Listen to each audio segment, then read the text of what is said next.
I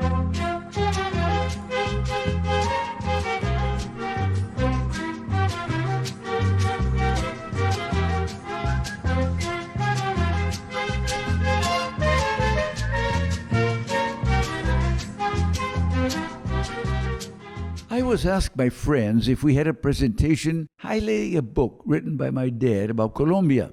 They were also interested in pictures or illustrations we might possibly have. I remembered a few old 16mm movie clips that had barely survived the ravages of time and mold, which could possibly be included in a PowerPoint presentation. Though my dad was not a photographer, he had been given a Keystone A7 movie camera, a model which had to be wound up continually. Film was rather scarce, also quite expensive in Colombia, so as a result, the material available is limited. I'd like to show you some of those pictures from a long time ago as we review tidbits of past years. This book, Hacaritama, is a sentimental journey. My dad, Elof Anderson, wanted to share with our family and special friends memories of experiences that he and my mom had had when they went to live in a country very distant from their birthplace, Chicago. A friend who had a print shop ran off some copies, and seeing the boxes, my dad was convinced he would end up with more books than friends.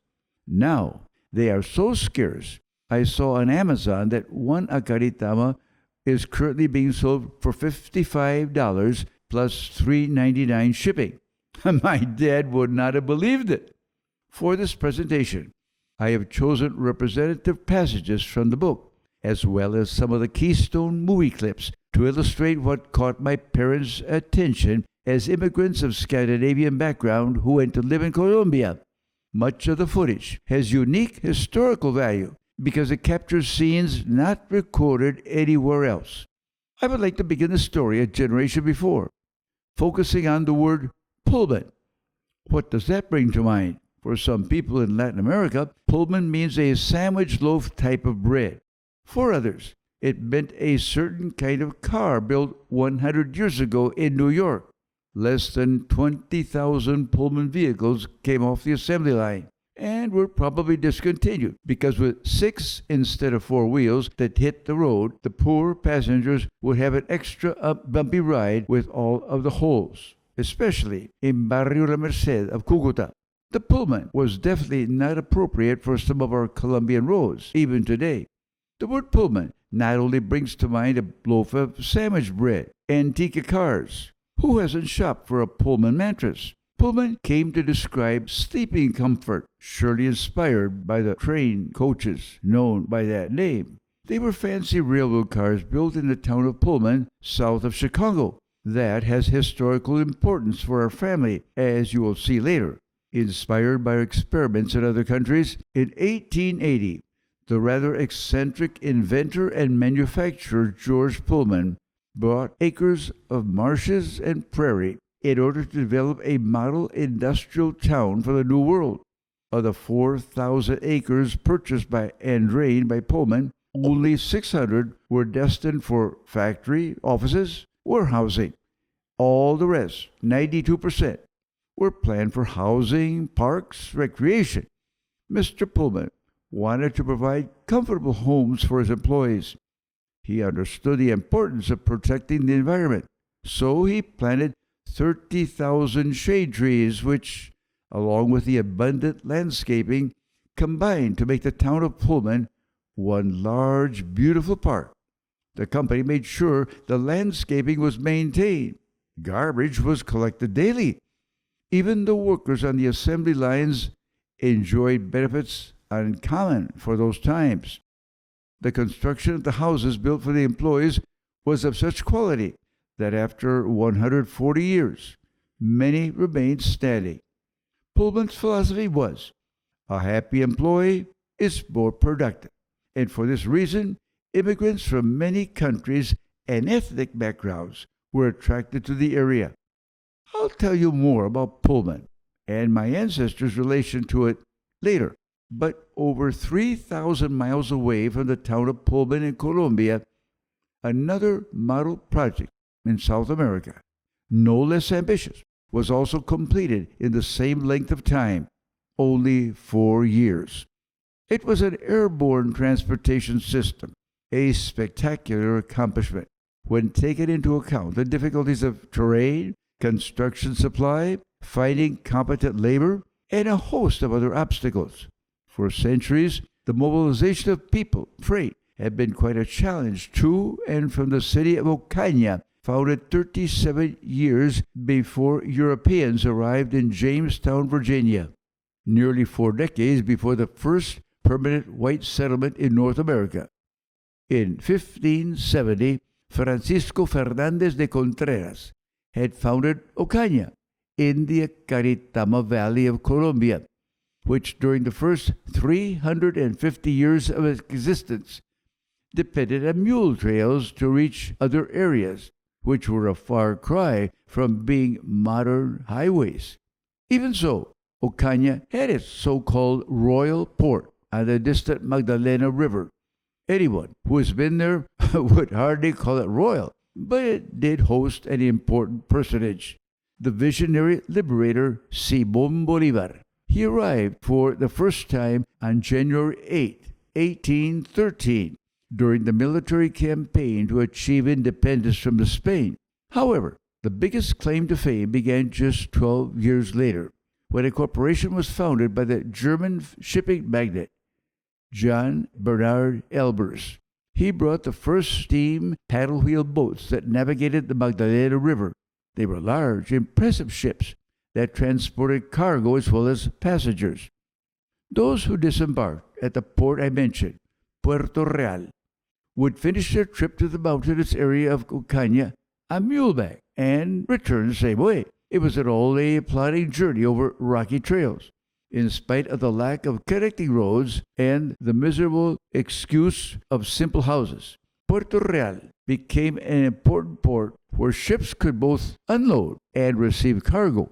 Eventually, sediments built up in the river that made it necessary to move the port to a different location, where Martín Gamarra stored the firewood used by the paddle wheel boats. The rustic port town of Gamarra developed there in the 1880s. Even so, the problem still remained of getting freight and passengers of the big steamers to Ocaña from the river. At the same time, Colombian coffee, as well as other agricultural products, were coming into greater demand all over the world.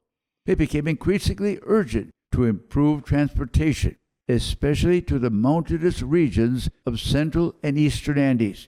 In some areas of the country, the solution was the construction of railroads, but the height of the Andes made them unsuitable in the mountains. Blasting long tunnels was impossible. Hairpin curves or switchback railways were not practical. However, British industrialists realized that Colombia's growing economy was a great opportunity for further investment and established the country's first cable car route. 3 more soon followed. So the capital of the state of Caldas was provided with convenient transportation by cable car in all 4 directions. The system proved to be efficient, economical, as well as a boost for the local economy. From this example, local merchants began to see cable transportation as a practical solution for overcoming the isolation of Colombia's mountainous regions. Colombian Congress passed a law in 1923 authorizing the construction of cable transportation in places that could benefit from cables. This was to be financed by funds that the United States Congress made available on March 30th, 1922, when the Thompson-Urrutia Treaty was ratified. This agreement gave Colombia $25 million of indemnity intended to eliminate some of the hard feelings that resulted from the political deals that took place in Panama in 1903, which until that time, the Panama Canal was a part of Colombia. Some indexes suggest that $25 million of 1923 would be equivalent to $4 billion in today's currency, equal to 16 trillion Colombian pesos. And where did this bonanza end up? Under the administration of Pedro Nel Ospina, the presidency invested these monies in projects such as shipping wharves on the Pacific, a railroad, as well as the Farmers Loan Bank.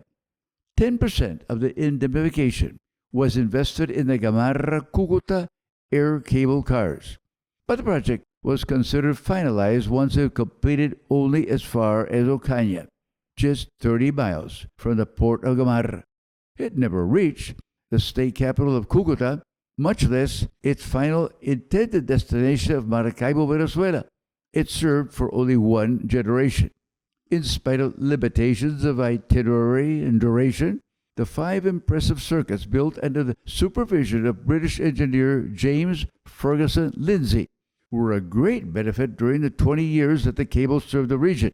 Its 204 towers varied in height from 12 to 212 feet, and passengers and cargo traveled suspended in the air through Agua Chica, Lucaica, Cerro Bravo, Mucura, San Rafael, Lindsay, San Embilla, Rio de Oro.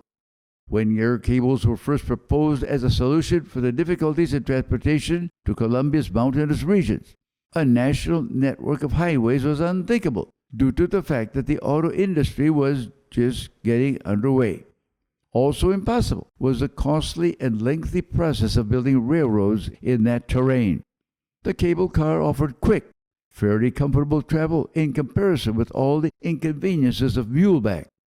Besides, it was an investment within the reach of precarious regional finances. Truth is that on August 7, 1929, after only 4 years of overcoming great obstacles, the air cable linking Ocaña with its port of Gamarra was finished. It transformed life in that provincial town. Freight no longer took nearly 2 days by mule train. Even heavy items, like the first automobiles, were brought in piecemeal and reassembled at Ocaña. That suspended cable system was an important factor helping local economies flourish, and the silhouette of the cable cars became the proud symbol of technological progress. The port town of Gamarra took on national importance as the terminal which linked the cable from the mountains to ships and boats on the river. Worldwide, Colombia was the first country to use cable transportation extensively for both passengers and cargo. But that era came to an end when another started. The last run of the cable between Gamarra and Ocaña took place on Friday, May 24, 1946, just 10 weeks before the inauguration of a one-lane unpaved road from Ocaña to Cúcuta. Cars on roads replaced the cable cars in the air. Now that roads everywhere are so congested, maybe a few cable cars would be a traffic option today, though for many in Colombia, the mototaxi will continue being an important transportation option. But, getting back to our story, only 8 years after the cable between Gamarra and Ocaña began to function, it transported some passengers I got to know quite well. Their pilgrimage to the valley of Hacaritama began at a place 100 times as far away as the distance they later covered in that little airborne compartment. The trip had begun in the area where George Pullman had built his dream, industrial city par excellence. Also, yes, in 4 years. Though the Pullman Palace Car Company, that rather idealistic utopia, failed in the end as an industry, it did foster lasting demographic change. Among the Hungarians, Greeks, Mexicans, Irish, German, Polish, Italians, and Dutch that migrated to the area, there were many Swedes seeking to improve their future in the New World, glad to leave behind hunger, limited opportunities, as well as religious intolerance that characterized 19th century Sweden. These immigrants worked diligently as bricklayers, mechanics, painters, craftsmen of other trades. The workers were also badly needed by the city of Chicago, which so recently had been destroyed by fire. As soon as these new workers achieved any degree of solvency, they would send passage money to the old country to bring over a wife, a fiancé, or they married someone they met in America. Among those immigrants were my grandparents on both sides. This is the wedding photo of my Swedish grandfather, Victor Carlson, and my grandma Ella, who settled near Pullman. And my other Swedish grandparents, Hilma, Emil, lived close by. For both families, the year 1937 was eventful. In June of that year, just 6 weeks after the explosion of the Hindenburg dirigible, 1 month after the inauguration of San Francisco's Golden Gate Bridge, a couple, both of Swedish descent, found themselves on the wharf of New York saying goodbye to their parents, willing to dedicate the next half-century in service to God and mankind in the towns and villages of Colombia. She was an only child. Surely the farewell was accompanied by tears and nostalgia. The emotional moment came to climb aboard the SS Toloa, convinced of God's guidance. A new life had begun. After docking in various harbors around the Caribbean, their last port of call was Panama, before sailing towards the northern coast of Colombia. During this segment of the trip, the ship changed route, dropping its anchor in Puerto Colombia instead of Barranquilla's harbor. The latter was obstructed by sediment, trash, and sand. The couple didn't step off the boat into Barranquilla as planned and had no idea how important that city would become for their children. The wharf of Puerto Colombia was one of the longest piers in the world, extending for nearly a mile into the ocean. Just recently, it divided in two when the ocean swept away 200 meters of its structure. Thanks to the historical harbor and dock, merchandise, immigrants, as well as the latest technology were constantly delivered from many nations. My parents were some of those immigrants. It seemed like a dream come true when they finally arrived in Colombia. But the dream soon turned into a frustrating reality. After innumerable trips to the customs office in this land of mañana, on Wednesday afternoon, the tedious red tape is finished. Baggage received. And Thursday finds Elof and Isabel Anderson aboard the paddle wheel steamer El Quindío, slowly chugging their way up Colombia's main artery, the Magdalena River, discovered in 1501 by Rodrigo Bastidas.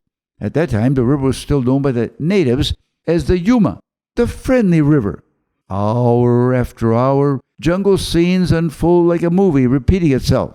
Occasional breaks in the green forest reveal thatched hut villages shaded by coconut palms. Scores of naked children come running out to watch a steamboat inch around the bend. Often, other sternwheelers are encountered coming downstream, surrounded by 10 or 12 huge barges loaded with coffee, bananas, pineapples. The stifling tropical sun reflects off the water and into the boat, increasing the overwhelming heat, the discomfort for the couple from Chicago. The immediate destination is the port of Gamarra, where the cable begins its path over the Andes to Ocaña. The cable runs only Tuesdays and Saturdays. All day Friday, frequent trips are made to the pilot's cabin to check on progress. Captain repeatedly assures Elof the steamer will arrive in plenty of time to make the cable itinerary on Saturday morning. Oh, but upriver progress is so very slow. The Andersons really hope to make that connection. They have received ample warning concerning the fearsome port of Gamarra. Only weeks before, the general director of the NGO, Dr. Bach, had asked them, You're going via Gamarra? He made reference to his trip 2 years earlier and shaking his head said, I'm really very sorry about that. He went on to describe the filthy riverboard, though we knew he must be exaggerating. Nothing could possibly be that bad. Unfortunately, Saturday morning, July 17th, when the couple should have been boarding the cables in Gamarra, they were still many kilometers downstream. Following the noon meal, Isabel went to take a nap, awoke burning up with a raging fever. The fever continued to rise, with a sore throat getting worse. The sun sets, and still no Gamarra. When the steamer finally limps into port at 11:45 p.m. that Saturday evening, she is one very sick woman. Too ill to walk, Isabel flops down on one of the trunks that the stevedores have carelessly tossed upon the riverbank. Just then, the boat horn blows twice, and El Quindío, their last link to another world, abandons them, pulling back out into the Magdalena to continue upriver. But that lonely feeling does not last very long. The couple finds themselves surrounded by a gang of longshoremen demanding immediate payment. Isabel, delirious from the fever, lies prostrate on a trunk. With his 6 words of Spanish, Elof tries desperately to negotiate with the now menacing mob. Mission impossible. A local official arrives at the scene who speaks a few words of English. He informs Elof that the baggage men insist on being paid 5 pesos for unloading the baggage, another 10 for moving it to the local inn, 75 feet away. A lot of money in those days. They had paid 10 pesos to bring everything from Barranquilla in the coat all the way to Gamarra. The South American travel guide purchased in Chicago had clearly indicated that unloading baggage in the port of destination was covered by the freight charges paid to the steamer company. The dickering goes on for an hour. Pathetic moans are heard occasionally from the trunk, where Isabel continues nearly unconscious. Most of the stevedores give up on the gringos and head home. In the meantime, the local customs officers arrive to inspect the trunks. To be sure, there are no contraband goods. A so-called mayor threatens that it is against the law to loiter on the docks of Gamarra, especially at night. Finally, a deal is made.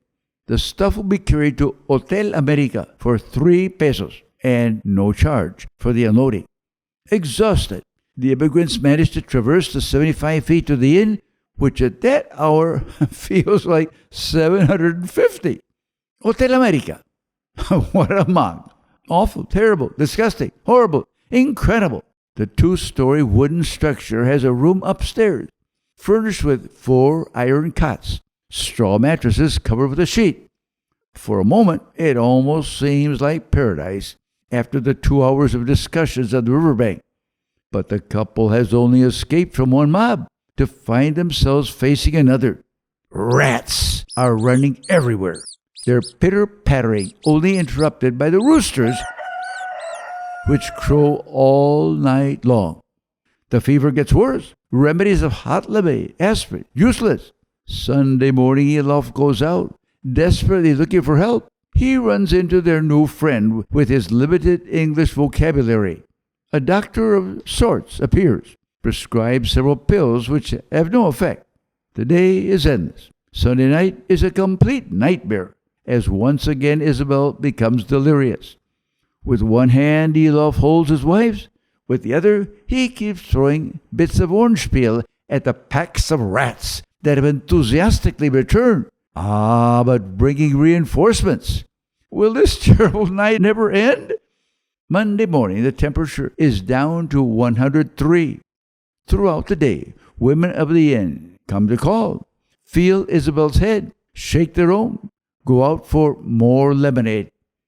At 7 p.m., the doctor returns, quadruples his dosage. At 9 p.m., that July 19th, the fever finally breaks. The sweat soaks in the sheet and the straw mattress. It's time to thank God, change the bedding, look forward to sleep. Finally! At that very instant, all bedlam sets in. Downstairs, a wedding celebration begins. The municipal band of the Port of Gamarra comes marching up the street, parades right into the hotel. A provisional stage is hastily set up right below Isabel's cot. No insulation, of course. Just a few loose boards separate the couple from the wedding's reception going on below. The repertoire comprises a total of 5 numbers, played over and over and over again until the musicians, now all totally drunk, lie unconscious on the floor. What a relief! But only for a few minutes. A guitar player starts to accompany himself in a long, wailing narrative of some 1,000 verses. After 2 hours, he also collapses from too much aguardiente, firewater, and all is finally quiet on the banks of the Magdalena. Oh, except, of course, that rooster crowing in the distance. Comes the dawn. It's July 20th, Colombia's Independence Day. Fever is gone. Isabel manages to hobble downstairs and into a dilapidated taxi that somehow manages to crawl along the two ruts that serve as a road to the terminal. Yes, the cable car is waiting, though it is possible to squeeze in 6 passengers. Being a holiday, the couple thankfully has the little car to themselves. Slowly the cable threads its way into the mountains toward their destination. The various clips of 16mm film review their impressions as they observe for the first time that enchanting, intriguing, exciting historical valley of Hacaritama. Years later, my dad investigated all he could learn regarding Hacaritama, including the legends about Leonelda, the Burbura witch, who, with the help of her wily warriors, managed to escape after being captured by the Inquisition torture officials. She, along with 4 other witches, condemned to be hung the next morning, left their captors hanging from the nooses instead. From that time, the place was called Hangman's Hill. When my father and mother arrived in Ocaña, less than 2 years had passed since the inauguration of a statue that was erected to replace the memory of Leonelda the witch. A 3.5-ton monument had been transported from Gamarra to Ocaña by cable, and the name of the hill was changed to Christ the King. My folks could no longer see Chicago skyscrapers, but every morning they viewed the huge Christ the King statue when they opened the door of their new home. In the first 4 chapters of the book Hacaritama, my dad remembers the experiences and adventures of that first fascinating year, acquiring new customs, learning a beautiful language, making new friends in Ocaña. Their progress in Spanish was such that at the beginning of 1939, their diligence were rewarded by being assigned to work in Convención, a town they would soon come to appreciate as much as one of her native sons who passed away several years ago in Cucuta. He wrote many popular songs that captured the spirit of the region. When my folks arrived in Convención, Efraín was only 11, but he went on to become a local troubadour who began by building his own instruments and then accompanied his own musical sagas wherever there were people willing to listen.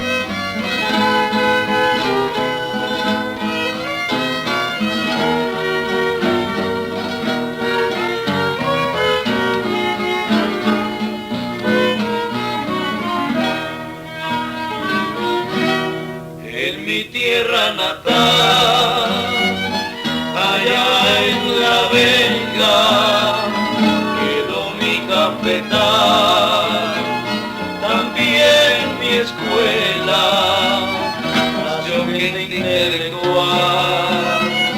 con ello Jorge Contreras, guitarrista popular, que le canta su vereda.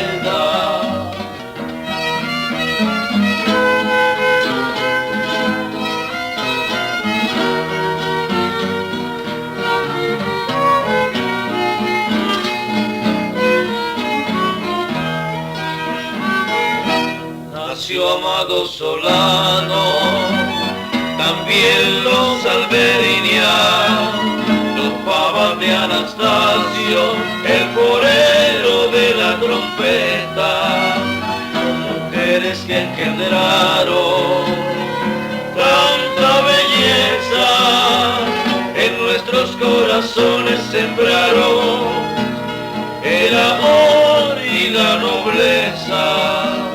En nuestros corazones sembraron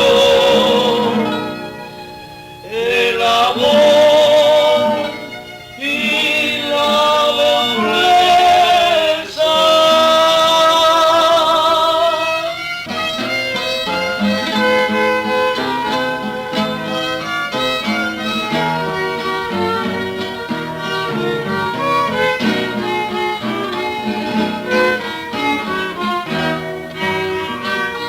The trip from Ocaña currently takes 35 minutes, but in January of 1939, after 4 months of torrential rains, the move takes much longer. Ocaña's largest truck arrives promptly at 7 a.m. By 8:30, the trip begins. Typewriter, mimeograph, violin, trombone, packed in coffee sacks. 2/3 of the distance is covered safely by truck. The narrow stone road is dry as far as La Floresta. From there on, the valley shows the muddy results of the prolonged rainy season. Due to blockage from landslides, the truck must be unloaded at a farmhouse and then returns to Ocaña. Arrangements had been made for a mule train to carry the couple and their freight the rest of the way to Convención. But not nearly enough mules arrived. The most essential items are loaded on the sturdy animals. The rest will have to wait. Torrential rains have turned the trail into a slippery, slithering toboggan. If the mules lose their footing, they just sit down and literally slide along the path. When the couple arrives in Convención, they discover that the renovations agreed upon 2 months before with the landlord have only begun. What a mess! The house, built with pounded down moist dirt walls, is a wreck full of mud. Workmen. The town is without water, light. Each day for 2 weeks, a mule arrives, bringing another box or maybe a suitcase. Finally, everything is accounted for. It's time to unpack, organize, and give thanks to God. When outreach to the surrounding villages initiated, the response was quite varied. While in Convención, the Andersons were often pelted with rotten tomatoes. Many doors were slammed in their faces. Poisonous snakes tossed over the door. In towns like Brotare and El Carmen, they found open doors, warm invitations to come in and share with people eager to see the Bible for the first time. They soon became accustomed to making the long trip by muleback to visit these villages at least once a month. Other towns were quite Italian because threats, dangerous opposition were frequently fomented, not only by clergy, but by government authorities as well. Chapter 14 tells of one of his adventures. Just 4 months after organizing a coup, taking over the country, the dictator General Rospedilla created the Colombian Intelligence Service, SIC, on October 31st of 1953. During the reign of terror that followed, SIC agents arrived with a search warrant to investigate our house for subversive material. We remember immediately that only 7 weeks before, 2 ladies had been arrested when communist literature was planted in similar circumstances. They lived in Quinchía, in another area of Colombia. They were held prisoners for weeks until the embassy finally took an interest in the matter. Our family watched carefully as the rough agents searched our belongings, trying to find a pretext for arrest. Over 4,500 pamphlets and quarterlies were very much visible where they looked. We were not thrown in jail, but told to report the next day at their office. In the morning, after a long discussion at the local SIC office as to the use of the religious education material, with my dad making reference to Colombia's often ignored religious liberty laws, the officer in charge opted to switch charges. He decided to fine our family for having traveled the week before without first having requested permission to go to the next county. The SIC office was new at Ocaña. Until then, nobody even knew about that requirement. Years later, a good friend at the state headquarters in Cúcuta gave us a copy of the papers on file for our family, which record the exaggerated fine that was imposed for the supposedly serious crime of having traveled to Cúcuta without first having asked proper permission. By the way, an interesting footnote. On that same page number 4 of the 22 pages that make up the file in the DAS Immigration Department, 2 well-known men are listed as references, both very good friends of our family. Ex-Mayor Plutarco Cabrales of the Liberal Political Party and Dr. Elias Marun, a member of the Conservative Party, director of the Ocaña County Hospital. It's likely these references were used by God to rescue my dad from Rio de Oro, the time that terrorists, sponsored by the local corrupt police force, had him kidnapped and taken him to a cell that was used as a filthy bathroom. Various groups of thugs took turns, beating him with clubs, kicking him around the disgusting, stinking floor. At some point, the military mayor in charge called his counterpart in Ocaña. Upon receiving further information regarding the victim being tortured, perhaps those references from dignitaries helped. The official ordered the abuse to stop. My dad had been imprisoned for carrying a copy of the Bible in his briefcase. It was not the only time he suffered. He had a number of other difficult experiences, some of them written in his biography, Hacaritama. It was a relief when during the fine presidency of Alberto Lleras Camargo, the sick terrorist activity was disbanded. Fortunately, at least in Colombia, the Bible is no longer a prohibited book. In many other ways, the scenario has completely changed. For example, in 1939, when my folks first arrived to Convención, most trips were very long, extremely uncomfortable. It usually meant riding for hours by muleback. There were occasional other options, such as a section of fairly good road that the British Petroleum Company opened in order to transport oil drilling and pipeline equipment to meet the demands of World War II. Also, there was a rustic railroad for certain destinations. My parents rarely traveled to Cúcuta, only 60 air miles away in the same state, because it involved 8 days of travel by truck from Convención to La Gloria, river steamer upstream to Puerto Wilches, by train the next day to Bucaramanga, from there taking a bus to Pamplona, after another layover down to Cúcuta. Due to the scarcity of itineration funds, a plane was used even less frequently when a trip was very urgently necessary. As early as the 1930s, there was regular air service to many locations all around the state of Norte de Santander and neighboring areas. Many of those planes had pontoons, could land in the river. In 1941, when there were difficulties regarding my birth in Convención, my mom and I ended up flying on Scata from the northern coast, where she and Dad had begun their life in Colombia. Those planes landed, well, I should say, splashed down, in La Gloria, as well as many other river towns before arriving in Barranquilla, where I was born in a thatched roof house. When my folks arrived in Ocaña, the intrepid pioneer aviator General Camilo Daza was organizing Arco, his own airline, with service to the Eastern Plains. That fearless pilot managed to survive no less than 34 airplane crashes. One of the first happened on March 16, 1922, when, having successfully navigated the multiple mountain hazards of getting his plane into the valley where his hometown of Pamplona was located, he was forced to land his craft in a tree. Hundreds of people had packed the soccer field where he had planned to land. The cheering welcome committee almost caused the death of one of their local heroes. And speaking of Pamplona, my parents lived there for several years and came to feel very much at home. Reading from chapter 19 of Hacaritama, this is my dad's description. To ascend from the blast furnace heat of Cúcuta to the cool valley of the Holy Spirit is an unforgettable experience.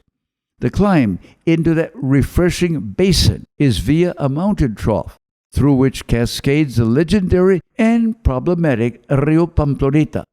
The river shares its course with the road that leads to Cúcuta, but as is always the case with bad marriages, the relationship between these two partners has been complicated from the very beginning. Every rainy season, each one disputes the right of the other to dominate the route. Traditionally, it has always been the river that takes advantage of the poor road, which in every conflict has everything to lose, and only flooding, landslides to gain. It was this strong and erratic river that inspired Elias M. Soto to compose his famous Colombian bambuco, Brisas de Pamplonita, while he was courting his future wife, Elisa Ramirez. It's a delightful musical number that elicits enthusiastic applause when played by any musical group.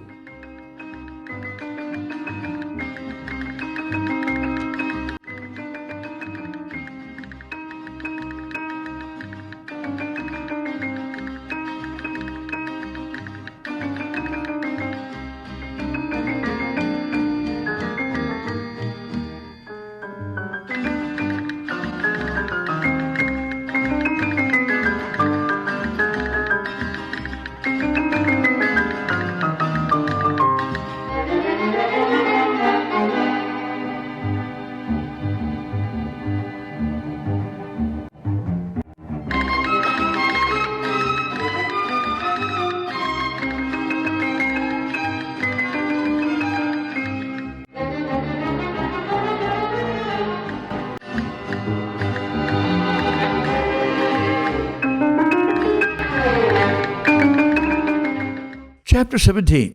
Though my mom had written several books in English which were well received, Hacaritama was my dad's special work. But he asked her to write 3 pages for the introduction to chapter 17, where she tells about the beginning of their courtship. They had not even been out on a date, as the only single woman in their church that owned a car. My dad accompanied her to provide manly assistance in case of a flat tire. He took advantage of one trip to ask, "Would you like to marry me and go to Colombia?" What in the world? Why, she had never even had a date with this guy. After several gulps of rise and fall in temperature, an extra gulp on the steering wheel, she blurted, "Isn't this rather sudden?" She was thinking, "I've been doing quite well, thank you." Having finished her degree at the University of Chicago, she had taught at an academy and was now very happily working in the Oriental Institute on the University of Chicago campus. She wrote, "I was settled down to a very comfortable life, content to fulfill my responsibilities in the office while my boss, Dr. Breston, the archaeologist, continued finding more and more treasures in the Middle East, many of which I had received in Chicago, organized them, and placed them carefully in that famous museum. But leaving my good job to go live in some other country? Certainly was not my plan, the plans I had made for my life. Let others get involved in those kind of adventures." I stared at him. Yes, he was serious. This son of an immigrant Scandinavian carpenter couldn't possibly be in his right mind. Yet at the same time, I was impressed. I was honored. For that reason, I managed to say, "Yes, this is rather sudden. I'll have to think, ask God about it. Suppose I give you my answer on New Year's Eve?" He objected. "Why, that's weeks away. You see, it was still only November." How difficult it was. Yet I knew the very next morning I was going to say yes. But yes, I had to think and pray. I had promised to do so. Doubts came. We continued to wait. We had agreed not to do any dating until the matter was decided on New Year's Eve. I thought that evening would never arrive. Finally, I was able to say yes. Then began our dating, a delightful courtship, and the next New Year's Eve we were married and surrounded by 200 pine trees that Isabel's dad managed to gather from the various Christmas tree lots all around town, which were now any longer selling Christmas trees. Of course, there were many shocked friends, gossip, criticism. However, just 3 weeks before our wedding, and long after I was sure of having made the correct decision to quit my job, Dr. Breston, my boss, passed away, having reached the pinnacle of world fame and prestige in his profession as archaeologist, and Elof and I were headed for South America. Following July 13, 1937, found us walking down the gangplank in Puerto Colombia, arriving a week later in Ocaña, where I found abundant opportunities to implement everything I had done, working under Dr. Breston at the University of Chicago's Oriental Institute, along, of course, with quite a few other new skills, abilities that I rapidly acquired given the demands of a totally different environment. It was a very challenging life to which God led us in Colombia. Hacaritama, that collection of assorted memories jotted down in English by my dad, became a modest print run of a book done for family and friends. After much insistence on the part of our son Dan, 20 years later, an expanded Spanish edition came out of print, just 6 months before my dad passed away. The excellent response to the book took us by surprise. Many newspaper articles were published about it. Several years ago, a chapter of Hacaritama was read every evening during the broadcast of a popular Bogota radio station. In a newspaper obituary which appeared in Cúcuta the day after my dad passed away in Maryville, Indiana, Dr. José Luis Bemizar Melo, previous Secretary of State for Norte de Santander, wrote, "Elof became an integral part of our geography, our history, culture." And then he quoted the prolific writer Jorge Meléndez, who had written, "Few people can speak of our trails, our villages, with the devotion and authority of this foreigner. He earned his right to be considered a naturalized citizen among us." The historian Laura Villalobos, past president of the State Historical Society, Colombia's ex-ambassador to the Bahamas, wrote, "Eloy Anderson was someone with the seal of an apostle, convinced by the truth, someone who walked our very rugged trails even during the most difficult of times. His spiritual armor ever held true. Later, in another of her editorials, it's important to read Hacaritama, to give tribute of admiration for the actions and works motivated by love for God. In passing, we discover our own geography, which is so much a part of our national treasure. In her cultural newspaper column, Luz Amparo Garay wrote, "A broad vision of Norte de Santander is the reward awaiting the reader of this book, Hacaritama, all about our state." The Ocaña reporter, Edgar Rochet Marin, wrote, "We Ocañeros are very satisfied with this chronicle that brings back many memories to all of us." And of course, the memories are mutual. When my grandmother's health began to fail, my parents felt they must leave their beloved Colombia to be closer to her. Friends helped them obtain a small cottage at Cedar Lake, Indiana, only an hour south of Chicago. Name of the cottage? Of course, Hacaritama.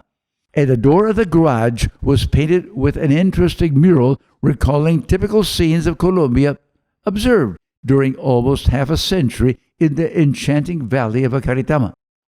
My mom passed away during a brief visit to Colombia in 1985. Later, my dad remarried to Grace Lund. For several years, they taught at a seminary in Ocaña and then retired to the Cedar Lake second Hacaritama, the one with that special garage door. It was difficult for them to leave so many precious friends in Colombia.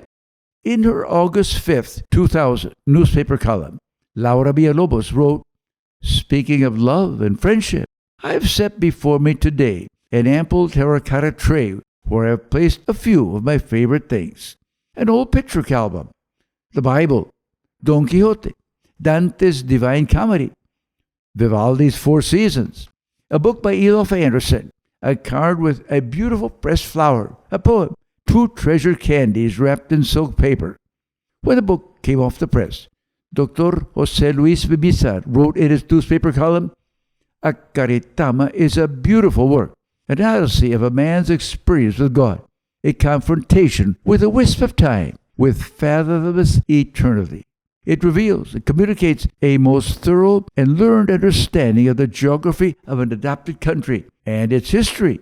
Hacaritama, originated from the very soul and heart of a people, can well be considered one of our own books, never mind its intrinsic universality.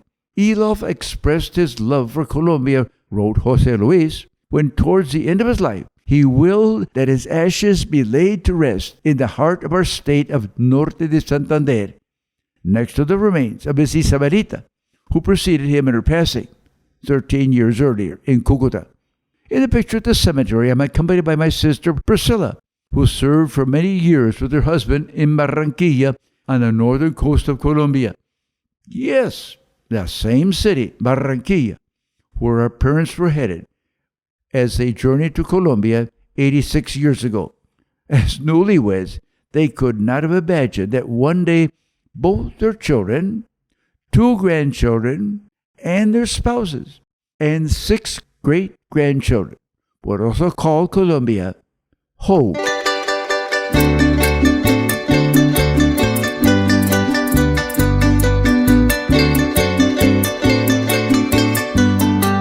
Qué sueño más hermoso he tenido hace tiempos, anhelos infinitos de sosiego y de paz. Yo miro a mi Colombia erguida ante el tormento que me abraza y me dice: hijito de altos sueños, pedazo de mi entraña, ya no llores, no sufras, refúgiate en mis brazos, yo te ofrezco solaz.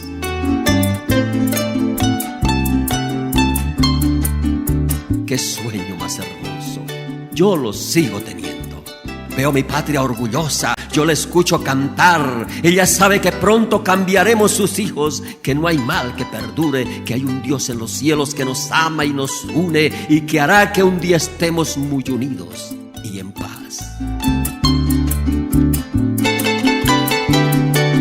Yo miro una Colombia de frente altiva y blanca, con hijos que la exaltan, que la hacen vibrar, portando un estandarte con libertad preclara, honrándola con su himno, con manos pulcras, sanas. Yo miro a mi Colombia radiando de luz clara, gritando a voz en cuello: ha llegado la paz. Yo veo al campesino, lo veo en su labranza, sonriendo satisfecho con un arado en la mano. Ya no hay miedo en sus ojos, todos son sus hermanos. Se marcharon por siempre el terror, los tiranos. Ya no existe el secuestro, florecieron los campos. El dolor terminó. Ya se escucha en el cerro el balar de la oveja. Ya se escucha el relincho del caballo. Y es más, por los ríos y quebradas que otrora fueron guetos, ahora corren aguas tan limpias como el cielo. Son despensas del mundo repletas de alimentos y de prosperidad. Ya se escucha de fiesta el tiple y la bandola. La guitarra y el cuatro de luto ya no están. Ellos lanzan al viento con sus notas sonoras las guabinas, bambucos, torbellinos y ritmos, que las aves contestan con angélicos trinos de belleza sin par.